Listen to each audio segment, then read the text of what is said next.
What is going on, guys? Dan with Gear Focus here, and today we're going to be talking about something a little bit special. We're going to be talking about FPV, specifically the new DJI FPV drone. DJI is supposed to officially announce their new FPV drone on March 3rd, but will it live up to the hype?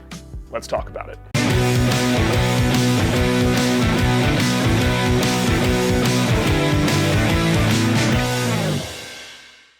New drones coming out is always exciting, especially in the FPV world. FPV has been a very niche community for a very long time, so having a large company like DJI come into that space has made for some really awesome innovation recently in the FPV world, specifically the DJI digital system.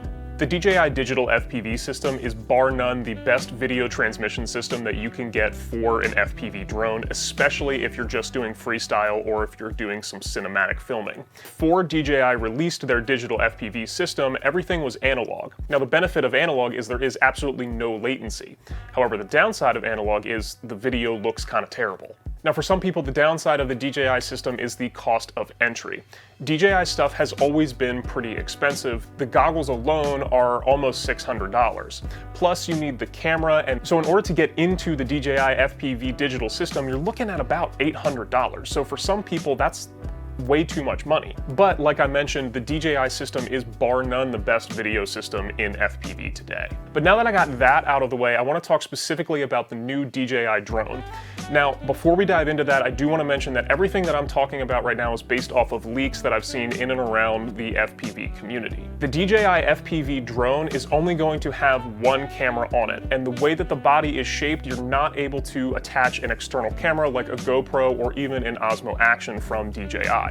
Now, there was a pretty substantial leak through getfpv.com, which is one of the larger retailers for the FPV market. And in that leak, we were able to see some of the specifications, but also see the manual. Now, one of the big talking points in the FPV community right now is the fact that even in the full manual mode, the DJI FPV drone is going to limit you from doing any inverted maneuvers. So any pitches, any rolls, anything that involves the aircraft flipping upside down, the DJI system is going to not let you do that.